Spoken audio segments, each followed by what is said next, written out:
ललका दखनहा कहा जनी कहाँ रह गई दोनों मिली। अब ती तो चार गाल मान लेती ही बैठी अगुआरा रहन दादा क्या जाने कहाँ उन्हें दोनों चली गई। हे ललका कहाँ ही हो तनी यहाँ हो।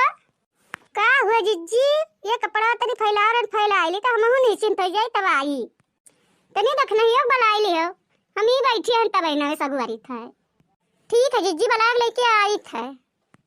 आई गए जिज्जी कहा थी जिज्जी गुआ लागी थे। खुश रहा बहनी बैठो। अरे लड़का दखना है कहाँ रह गई है बही तो लोग नहीं दिखाई परी।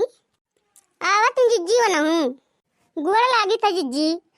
खुश रहा बहनी दखना है बैठो बहनी। और कहा बहनी गाँव गाड़ी खाल चाल बहनी दखना है। अरे जिज्जी का कही दादा अरे परसों में जनक पतुआ आई। अरे इतना हरामिन ही का बताई जिज्जी। अरे का हुए बहिनी तनी हमहू बताओ ही का भवा।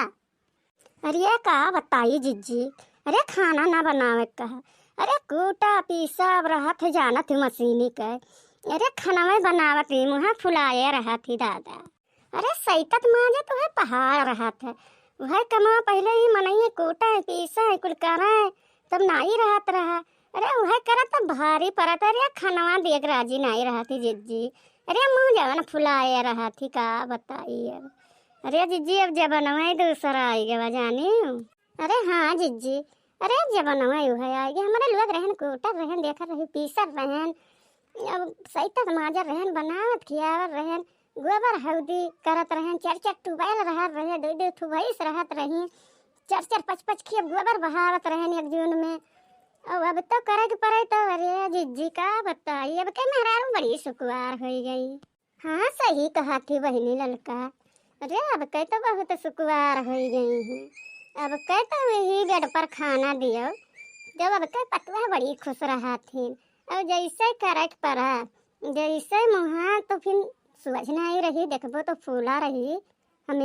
हाँ बहिनी करिए बुढ़ावो लावत है रुपया कमाई के पतहिए दिया था पतहिए का दिया था। अब बुढ़ावा ही बुढ़िया के मारबो की हिस्सी तो पतुए समाने मार दियो तो बूढ़ के कौन इज्जत रहेगी कौन ना इज्जत रहेगी। सही जिज्जी का बताई जबाना बहुत कुल खराब आई गया अब कुछ बता नहीं सकी थे। सही बहनी कहा थी तू जमाना तो बहुत खराब आई गया अब का बता बहनी। अब का बताई जिज्जी हमहू देखे ना बहुत बेचारी मारी सी आधे जीव कही बुढ़िया अब बुढ़ा बहुत मारी सी बहुत गरियावर रहा उल्टा सीधा सुन के दिमाग खराब हो गया हमार तो। अरे जिज्जी सेवरी परा कुल की धरीस अभी अब का चाहिए जिज्जी दूध बनाए दीस आवत रहा अभी तो लोग पीर खाइन अब पढ़ाई गईन अब उनके बतियाई करी अब बिटिया तो कहिया उनाई दिए थी बेचारी खिलावक जिज्जी। अरे ऐसा जमाना आ गया जिज्जी देखा थी। हाँ जिज्जी एक तो बिटिया हो गई बहुत उनके गुमान हुई है तो मैं देता नहीं तो लेता नहीं जिज्जी। अरे दिया चाहिए कह दे चाहिए हले अम्मा खिलाई ले बिटिया तनी तेल बुका लगाई दियो। अरे कह दियो तो तू ही छुट्टी पाई जा। अरे आपा नहीं ढाई के घसा रहा थी कहिए नहीं दिन हुई कि हले अम्मा तुम खिलाई लियो तो ना दिया तो ही ना मांगते ही बतिया खत्म हुई। हाँ लड़का जबाना बहुत खराब हो गई हमारा बहुत दियक सुन के शादी ब्याह करे चाहिए बढ़िया तब रिश्ता मिले तब शादी ब्याह करे बस नहीं करे चाहिए। जब जमाना देखा तो बड़ा खराब आई गया अब क्या नहीं तीन को सटियावत बहनी का करे हो लड़का दुनिया में की है हाल है। हाँ जिज्जी सही कहा बात।